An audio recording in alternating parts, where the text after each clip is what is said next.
raw food. This is Lowanna. This is Tuesdays with Lou. Are you surviving the 100-day challenge with Bunny Berry? This is day 29 and I'm still on the challenge. And even though I have resorted to smiling sweetly and I'm eating pudding. You know, when life gets a bit hard and, you know, things get a bit emotional, you know, even in raw food, you don't have to turn to cooked.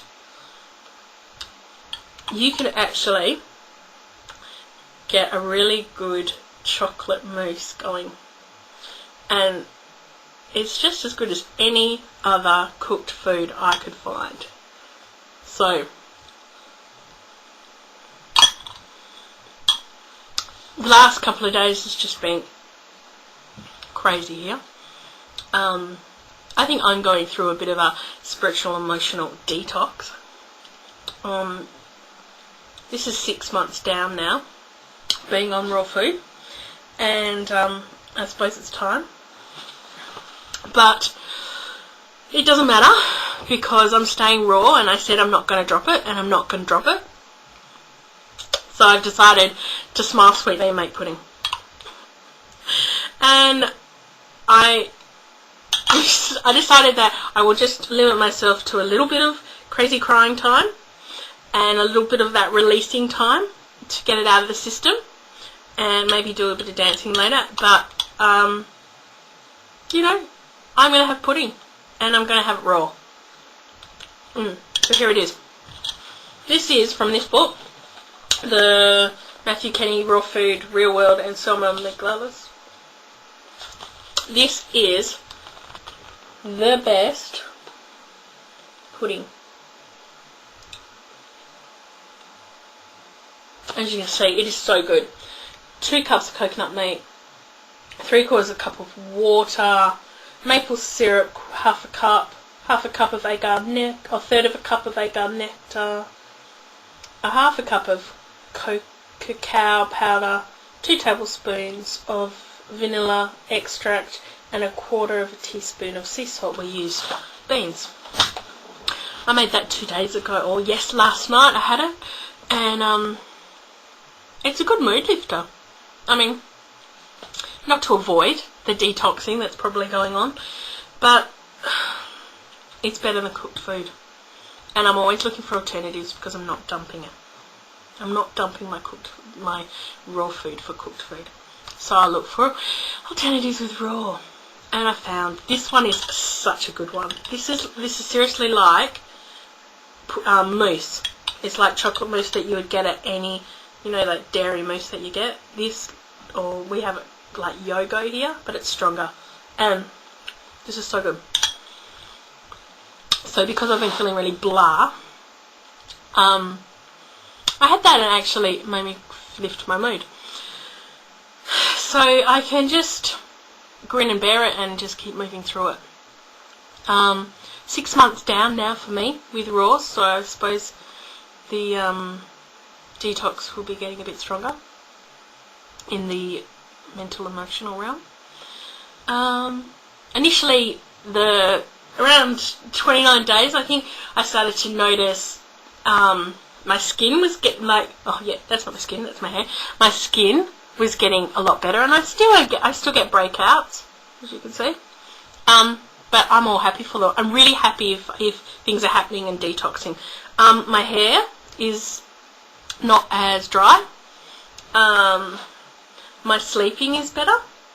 I find that every 2 weeks now still I will get the sniffles. And I still am a bit, you know, got a bit of sinus. It's about every 2 weeks, maybe a day or two, I feel like I've sort of got a cold or a bit sick, and that seems to go though. So I never actually get anything. It sort of moves through me and then I'm okay again. And that seems to be also with the emotional things that are moving and shifting and changing, and yeah, so I find that I just ride that out because I want that out. I don't want that sitting inside of me. In the 6 months that I have now been all raw, I've managed to lose, I think it's 74 pounds, and I think it's not 6 months yet, it's 6 months soon, next week. I think that's like 33 kilos. So my detoxing of my body has been huge. Just the change and the way that I interrelate and interact in the world has been quite a difference. And things that I haven't seen in my body, we worked out it's like 10 years of weight. So I haven't been this weight for at least 10 years. So it's a long time, and you know, to be able to see the back of your knee, because I'm pretty morbidly obese, so you know, I haven't seen the back of my knee for a long time, and then, oh my gosh, to realise there's a varicose vein there was even more upsetting, because there wasn't one there before.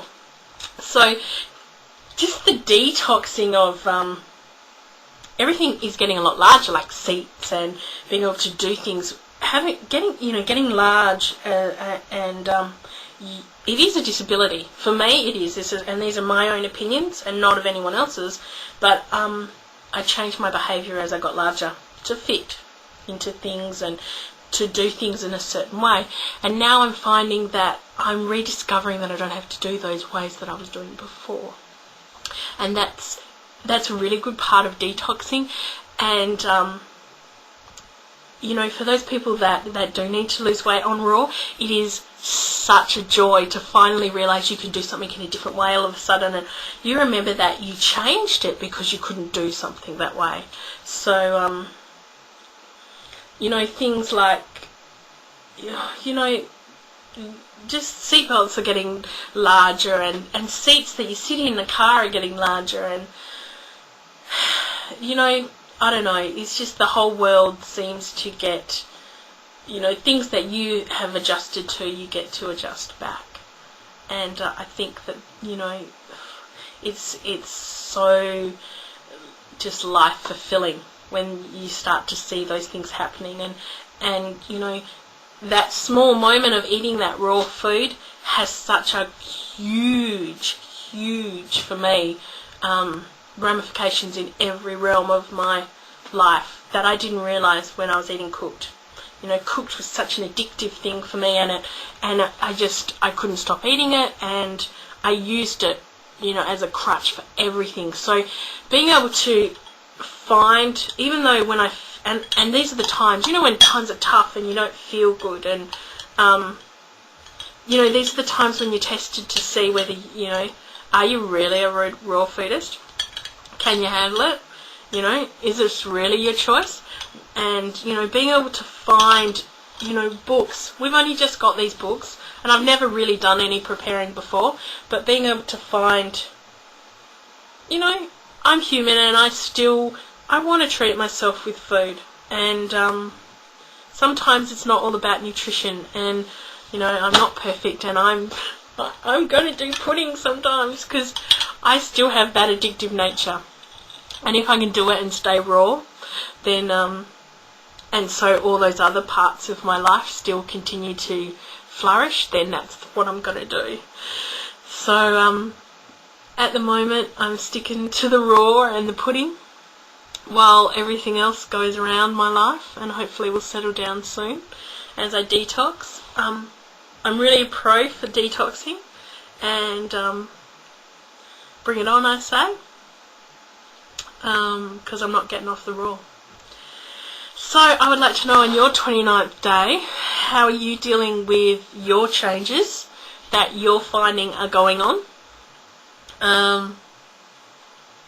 Yeah, it's huge. 6 months for me, and you know, no matter what detox happens, I will just, you know, cooked food just is out. Cooked food is yesterday's news for me. So is cooked food yesterday's news for you? You know, are you really looking at, you know, what, you know, what more raw food can you take on? And yeah, write down below how you're going on day 29, because I would just love to know Blessings to you all, and I hope your life is sunnier than mine at the moment, but it's all progress, aren't we? So we're all here together. Okay, bye!